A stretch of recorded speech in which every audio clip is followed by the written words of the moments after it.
விளையாட்டுகளை வீரர் இப்போ தற்போது விளையாடி கொண்டிருக்கோம். என்ன பிரச்சனைனா இந்த லீக்கில் சட்டத்திட்டங்கள் வந்து ஏற்றுக்கொள்ள இருக்குது. வடமாகாணத்தில் யாழ்ப்பாணத்தில் நடக்கிற டூர்னமெண்ட் முழுக்க நேஷனல் பிளேயர்மார் வந்து அவங்களோட ப்ரீமியர் லீக் அடிக்கிற பிளேயர்மார் வந்து தங்களோட கிளப்புக்கு அடிக்கிற சுதந்திரத்தை வந்து வடமாகாண லீக்கெல்லாம் கொடுத்து கொண்டு இருக்குது. ஆனால் மன்னாரில் மட்டும்தான் இந்த லீக் வந்து தங்களோட நேஷனல் பிளேயர்மார் வந்து தங்களோட ஊருக்கு விளையாடுற சுதந்திரத்தை கொடுக்காம மறுத்து கொண்டிருக்காங்க. இது வந்து தனிப்பட்ட விரோதமாக இருக்குதா இல்லை என்ன பிரச்சனை எங்களுக்கு விளங்கல. ஆனால் நாங்கள் எவ்வளோ தூரம் வந்து இவங்களுக்கு மனு கொடுத்து கேட்டால் கூடிய எங்களுக்கு இதை பற்றி முடிவு தாராங்களே இல்லை. எங்களோட 2 பிளேயர்மார் இல்லாத இப்போ எங்களுக்கு டீம் வந்து இப்போ வெளி மாவட்டத்துக்கு மெச்சுக்கு போனோன்னா எங்களோட பிளேயர்மார் இல்லாத எங்களுக்கு போதிய இது இல்லாமல் இருக்கிறதால விளையாடுறதே கஷ்டமாக இருக்குது.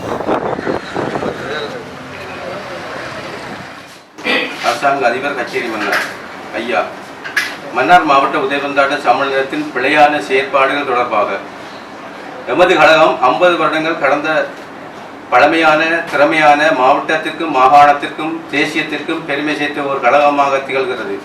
இக்கழகத்திற்கு 2/6/2016 மன்னார் தோட்டவழி ஜோசபாஸ் நகரில் நடைபெற்ற மின்னொலியிலான உதயபந்தாட்ட போட்டியின் போது பார்வையாளர்கள் நடுவரிடம் விளக்கம் கோரிய போது நடைபெற்ற வார்த்தை பிரயோகத்தினால் ஏற்பட்ட குழப்பங்களுக்கு எமது கழகத்தை 6 மாத கால தடை விதித்தும் ரூபாய் 30,000 தண்டப்பணம் விதித்துள்ளதோடு எமது கோல்காப்பாளர் எதுவித தவறும் செய்யாத வேளையில் அவர் மீது ஒரு குற்றத்தை சுமத்தி அவரை 1 வருடத்திற்கு விளையாட தடை விதித்தும் தீர்ப்பு வழங்கி 7/6/2016 கடிதம் அனுப்பப்பட்டுள்ளது, பிரதி இணைக்கப்பட்டுள்ளது.